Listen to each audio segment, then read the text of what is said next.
Parker, and I'm going to be doing my review for the 2004 movie Blade Trinity. So, in this movie, for years, Blade has fought against the vampires in the cover of the night. But now, after falling into the crosshairs of the FBI, he is forced into the daylight, where he is driven to join forces with a clan of human vampire hunters he never knew existed, the Night Stalkers. And together with Abigail Whistler and Hannibal King, two deftly trained Night Stalkers, Blade follows a trail of blood to the ancient creature that is also hunting him, the original vampire, Dracula. So, I really enjoyed this movie. I wouldn't say that I love it. I wouldn't even say that I think it's a great movie, but I do enjoy it. I think it's a much better movie than people say it is and everything, but I also do get a lot of its flaws as well. It's not a perfect movie by any means. As far as the positives go, I will say that Wesley Snipes is just still awesome as Blade. I will say that this movie felt like a lot of things were off in it and stuff, with the characters, the action, the editing, the writing, the dialogue. Everything just kind of seems off compared to the first two movies and stuff. But I will say that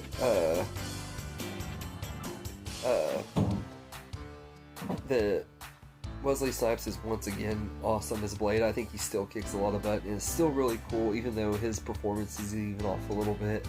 And I've heard that he was almost impossible to work with on the set of the movie. The other actors and crew members have said in the past that he made it very difficult to make this movie and everything. And I could definitely see that he was not having the most fun in here. He's definitely not quite as strong as he was in the first two Blade movies, but I think he was still pretty good. I think he just didn't really like a lot of the directions that this movie went in. I will say that Jessica Biel as Abigail Whistler was really good too. She's a really likable character, and I usually don't like when they introduce like daughter characters to other characters in later sequels and stuff, and it did feel like this was kind of just a desperate attempt to add some new blood in here and stuff and everything. But Abigail Whistler was an okay character.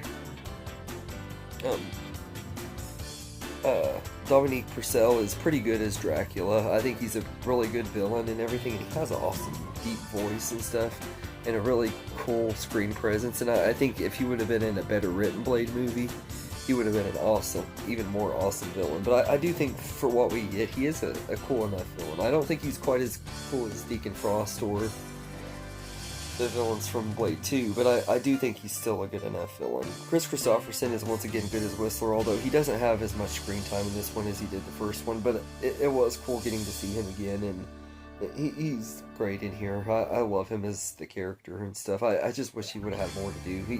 He didn't have as much to do in this one as he did the first two, but it was still cool getting to see him for the little bit we do.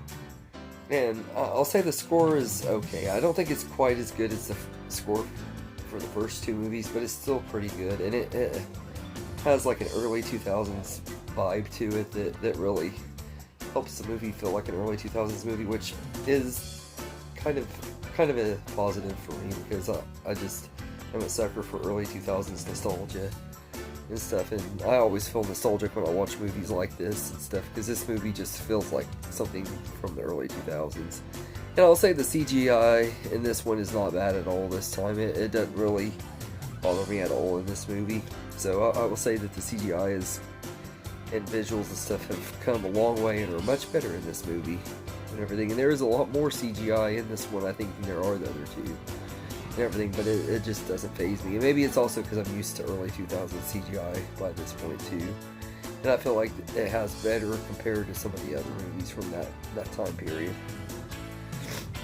As far as negatives go, I will say I didn't really care for Ryan Reynolds as Hannibal King. He felt too similar to Deadpool and everything with his quips, and you could tell that Ryan Reynolds was not having a good time making this movie. He's talked about how like he didn't really enjoy making it and stuff, and you can see it on his face throughout the whole movie that he's like over it and everything, especially in the scenes with Wesley Snipes. You could tell that the two of them don't get along and everything. Like, you can tell they both don't really like being around each other, but especially him being around Wesley Snipes, you can really tell it and stuff. Like, it's very noticeable for me. And everything, and I just didn't really like it in this movie. And I also didn't. I usually love it when superhero movies have campy tones and stuff, but since the first two didn't have as strong of campy tones as this one did, I felt like it kind of threw the movie off a little bit for me. And that's what I mean by the whole vibe of the movie was a little bit off. It's really campy and more lighthearted and stuff than the previous two movies and stuff. It still takes itself seriously enough and stuff, but it's just a little too over the top cheesy and stuff that just doesn't feel like it fits with the first two movies as much and everything. And I also just feel like the story is not near as strong either in this movie as it was in the first two. Like it has some good moments and stuff, but nothing that really stands out and stuff. Like Jessica Biel's character Abigail Whistler is probably the most memorable thing about this movie and everything aside from Blade himself and everything. I feel like that this could have been a lot better as far as the story goes. So all in all, I think it's a good enough time and everything. It could have been way better and stuff. It could have been a lot worse too. Like, I don't think this is quite on the same level or as bad as some people say, because I've heard a lot of people say this is one of the worst comic book movies of all time and one of the worst Marvel movies of all time. I wouldn't go that far. It's far from one of the best for sure, but I wouldn't say it's quite as bad as some people say it is either. So all in all, I'd say Blade Trinity is okay. It's worth watching if you're really wanting to see all the Marvel movies and stuff, or if you just want to see the full trilogy of Blade movies. It's worth at least watching once for that. But if you're not really a fan of the other Blade movies and you're not really a Marvel fan, I'd just say skip it. But it's okay.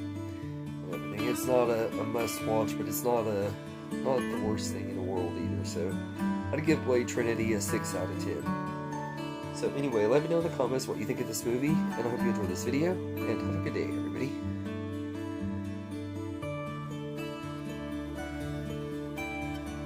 I just want to say thank you for watching this video and everything. I hope you enjoyed it, and if you did, please like and subscribe and share this video with your friends and get more people going, help the channel grow. I really appreciate it. And thank you all, and have a good day.